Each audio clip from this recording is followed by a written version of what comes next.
सांझ टीवी देखने वाले तमाम दोस्तों को अस्सलाम वालेकुम। दोस्तों, आप देख रहे हैं प्रोग्राम जड़ी बूटियां बोलती हैं। जड़ी बूटियां किस तरह से बोलती हैं, आज मैं इसकी आपको पूरी मालूमात देने की कोशिश करूंगा। अक्सर कहावतें हम सुनना करते हैं कि हकीम लुकमान के साथ जड़ी बूटियां बातें करती थी। तो जड़ी बूटियां जो हैं वो आज भी बातें करती हैं, मगर उनकी बातों को समझने वाला कोई नहीं होता। मैं एक छोटी सी मिसाल दूंगा आपको कि मिसाल के तौर पर हम ऐसे इलाके में चले जाते हैं जहां कोई हमारी ज़बान को नहीं समझता और हम उनकी ज़बान को नहीं समझते, तो चाहे हम कितना भी चीखें चिल्लाएं और कुछ कहें उनको, तो वो उनको कुछ समझ में नहीं आएगा। इसी तरह वो हमें कुछ कहने की कोशिश करें तब भी हमें कुछ समझ में नहीं आएगा। तो किस तरह समझ में आएगा? जब हम उनकी ज़बान को समझेंगे या वो हमारी ज़बान को समझेंगे, जब ही जाके हम एक दूसरे की समझ पाएंगे। सेम इसी तरह से है जड़ी बूटियों की ज़बान भी। जब हम इन जड़ी बूटियों की ज़बान को समझना शुरू कर देंगे तो ये जड़ी बूटियां खुद ही बताती हैं कि मैं किस काम आती हूँ। और इसी तरह हम पंसार के पास अगर जाते हैं, नानजान लोग जाते हैं, तो वो हमें कुछ भी उठा के दे देते हैं, तो हम वो ले आते हैं, क्योंकि हमें पहचान नहीं है ना ही हम उनको। जब हम उनको पहचानेंगे, उनकी ज़बान को जानेंगे, जब ही हमें पता चलेगा कि ये जड़ी बूटी असल है। ये जब ही वो नुस्खा भी काम करेगा, जब हमें जड़ी बूटी भी असल मिलेगी जब ही।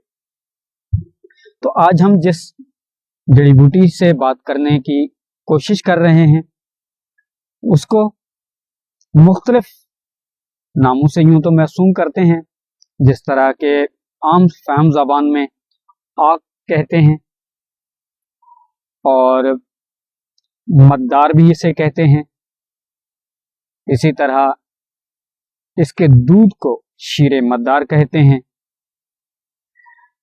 तो एक छोटा सा वाकया भी याद आ रहा है कि मेरे सामने की बात है कि एक दोस्त यूं तो पढ़े लिखे थे, उन्होंने नुस्खा पढ़ा और वो पंसार की दुकान पे गए और मैं भी कुछ लेने गया हुआ था। तो पंसार से वो कहने लगे कि मुझे शीरे मद्दार चाहिए। अब वो पंसार वाले हजरत जो थे वो भी शायद वहाँ के मुलाजिम थे मेरे ख्याल में, जिनको इतना ज्यादा जड़ी बूटियों के बारे में इल्म नहीं था। तो वो भी सोचने लग गए कि शीरे मद्दार क्या चीज है, यानी कि वो मुख्तलिफ दूध के बड़ का दूध भी है हमारे पास, फलां चीज भी है, ये शीरे मद्दार क्या चीज है। तो वहीं मैं करीब ही खड़ा था, तो मैंने उनको बताया कि शीरे मद्दार जो है आग के दूध को कहते हैं, और जो आपको फ्री में, आपको कहीं भी देही एरिया में चले जाएं तो आपको फ्री में मिल जाएगा। तो वो हंसने लगे कि वाकई आग के दूध को शीरे मद्दार कहते हैं। मैंने जी हाँ भाई। तो जब वो कहें शुक्रिया अदा करके वहां से चले गए। और अगर इसी तरह से वो अनजान किसी के पास जाते और वो वहां पैसे भी दे आते, क्योंकि वो आग को देखा तो था उन्होंने, मगर वो ये नहीं जानते थे कि शीरे मद्दार क्या होता है। तो जाहिर है, तो चलें फिर बातों को मजीद लंबा ना करते हुए हम आपको आग के हवाले से और इनके फवाइद के हवाले से आज बताने की कोशिश करते हैं। इसी तरह अगर आपको प्रोग्राम पसंद आएगा और आप हमारे साथ जुड़े रहेंगे, शेयर, लाइक और सब्सक्राइब करते रहेंगे, तो इस वीडियो से आगे हमारी भी हिम्मत बनती जाएगी और हम आग से लेके इंशाल्लाह अलिफ से लेके ये तक कि जो भी जड़ी बूटियां हैं इंशाल्लाह उनसे आपको रोशनास कराते जाएंगे। तो हमारे साथ जुड़े रहिए, देखते रहिए सांझ टीवी।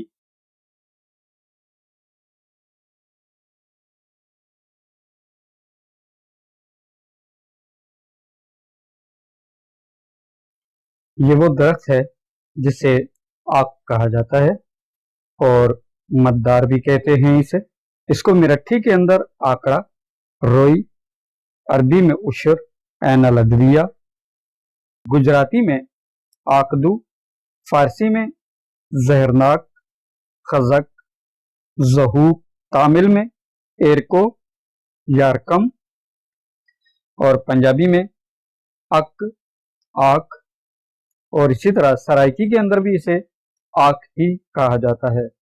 तेलंगु वाले इसे मंदरामो, बेलडू पेटो, और बंगाली में आकदा, यूनानी में अकाथियोस, हिंदी में आकदा, अंग्रेजी में मोडार, संस्कृत लार्क, अर्क, केलुट्रोपिस, अदतिया, सूर्यपुत्र, लातीनी के अंदर केलुट्रोप्स। इसका पौधा तकरीबन 1.5-2 गज ऊंचा होता है। पत्ते हल्के रुएदार और सफेद फूल लगते हैं इसमें, और एक फल भी लगता है जो कि पकने के बाद फट जाता है और इसमें से रुई नुमा बरामद होता है, जिसका अगर तकिया बनाकर गर्दन के नीचे रखा जाए तो गर्दन के दर्द के लिए इंतहाई बेहतरीन चीज है। और देहाती लोग इसकी जो डंडी है इसको काट कर, क्योंकि ये अंदर से खोखली होती है, इसलिए देहाती लोग इसका हुक्का भी बनाते हैं। अब तो शायद बहुत ही कम हो चुका है। आक को अक्सर जहरीला भी कहा जाता है, और जहां पर ये अकेला दरख्त हो तो वो ज्यादा जहरीला होता है। उसके साए में नहीं बैठना चाहिए, क्योंकि उसके साए में बैठने से ही लोगों को शदीद बुखार हो जाता है। और बाज़ ने इसको यूं भी लिखा है कि इसके नीचे अगर कोई सो जाता है तो उसकी मौत भी वाक़ई हो जाती है। अब मैं आपको साथ साथ आग के ख्वास भी बताता चलूंगा। मदार के यूं तो आग का सालिम ही काम आता है, मगर इसको ज्यादातर इसके पत्ते, इसके फूल, इसके अंदर से निकलने वाला दूध सफेद कलर का दूध होता है, जिसे शीर मद्दार कहा जाता है। ये भी अक्सर दवाओं में शामिल किया जाता है। कहीं तिले के तौर पर इस्तेमाल किया जाता है, तो कभी जिसको सांप ने ढसा हो उसे भी पिलाया जाता है। इसके खालिस दूध को अगर जिल्द पे लगाया जाए तो ये जिल्द को जला देता है। अब मैं इसके पत्तों का थोड़े से फवायद आपको बताता चलूं। जिस शख्स को फालिज हो या झूला जिसे कहा जाता है, आधा जिस्म के हिस्से का फालिज अक्सर नीचे का हुआ करता है, तो उसको झूला भी कहा जाता है, और होता तो वो भी फालिज ही है, मगर फालिज की एक किस्म होता है। तो उस मरीज को ठीक करने के लिए एक गड्ढा खोदें जिसके अंदर आदमी बैठ सके, फिर उसके अंदर बहुत सारे ओपले, या जिसे गोबर के पंजाबी में या सराइकी में गोहे कहते हैं, वो लेकर आप उसके अंदर जलाएं, यहाँ तक कि गड्ढे के अंदर की दीवारें जो हैं वो सुर्ख हो जाएं। तो उसके बाद उस गड्ढे को खाली करें, और खाकस्तर वगैरह जो है वो बिल्कुल, जो उसके अंदर राख हो उसको बिल्कुल साफ करें, और आग के ताजा पत्ते उसके अंदर भर दें, ताकि वो पत्ते जो हैं वो बिल्कुल गर्म होकर अपनी भाप छोड़ने लगें। तो मरीज को उसके ऊपर एक चारपाई या कुछ ऐसा जहां से धुआं बिल्कुल निकल सके, तो उस पर मरीज को बिठा दें और उसके ऊपर चादर लपेट दें, ताकि भाप जो है उस चादर के अंदर उसके जिस्म को खूब लगे। सिर्फ मरीज का चेहरा जो है वो बाहर होना चाहिए, बाकी गर्म कपड़े के अंदर पूरे जिस्म को उसको भाप दें। और ये अमल ऐसी जगह पे करें जहां पे हवा ना लगे, यानी कि बाहर की हवा कम लगे। ये अमल अगर कमरे के अंदर किया जाए तो ज्यादा बेहतर होगा, ताकि मरीज जो है वो पसीने से तरबतर हो जाए। तो इस तरह 2-3 रोज करने से ही इंशाअल्लाह मरीज बिल्कुल ठीक हो जाएगा। इसी तरह 3 रोज तक उसे इसी तरह के गड्ढे में जो है भाप दें। इस तरह 3 रोज में ही इंशाअल्लाह मरीज बिल्कुल ठीक हो जाएगा। हाँ, अगर मरीज थोड़ा कमजोर है तो बीच में 1-8 दिन का वक्फा दिया जा सकता है, और जिस्म पर छोटी छोटी फिंसियां भी निकल सकती हैं, इसका कोई खदशा नहीं होता, वो खुद ही 2-3 दिन में खत्म हो जाएंगी। इसी तरह सुनबहरी का जो मर्ज है, जिस तरह मिसाल तौर पर कुछ हाथ किसी का बैठे बैठे ही सुन हो जाता है, या लेटे लेटे सुन हो जाते हैं जिस्म के कुछ हिस्से, तो उसके लिए भी मद्दार की ताजा कोंपलें बारीक कुतरकर 5 गुना रोगन तिलों के रोगन के अंदर, यानी कि तेल के अंदर उसको जलाएं। जब वो बिल्कुल जल जाएं तो तेल को छान लें और उस तेल की मालिश करें, तो इंशाल्लाह वो सोया हुआ अज़ू जो है वो बिल्कुल ठीक ठाक हो जाएगा। हाँ, इससे थोड़ी सी फंसियां, जिस तरह पहले बताया गया है, फंसियां नमूदार जरूर होंगी, तो اس کو بھی آپ خالی روغن جو ہے تل کا تیل خالی لگائیں تو انشاءاللہ بالکل ٹھیک ہو جائیں گے۔ ہاں اگر زیادہ مرض ہے تو ہلکا سا بخار بھی آ سکتا ہے اس نسخے سے، تو باقی اس میں گھبرانے کی کوئی بات نہیں، انشاءاللہ بالکل مریض اچھا بھلا ہو جائے گا۔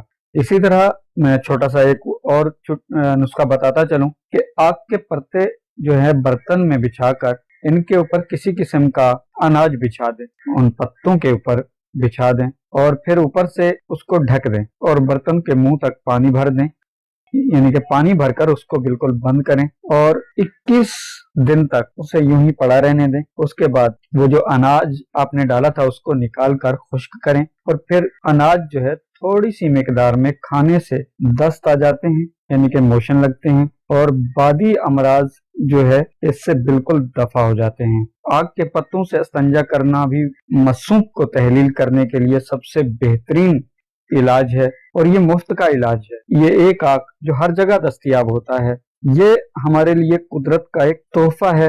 یہ جڑی بوٹیاں ہمارے لیے قدرت کا تحفہ ہیں جو ہمیں بنا پیسے کے ہمیں دستیاب ہو جاتی ہیں اور ہم اس سے کچھ لوگ تو فائدہ اٹھاتے ہیں اور کچھ لوگ یوں ہی بیکار سمجھ کر انہیں چھوڑ دیتے ہیں۔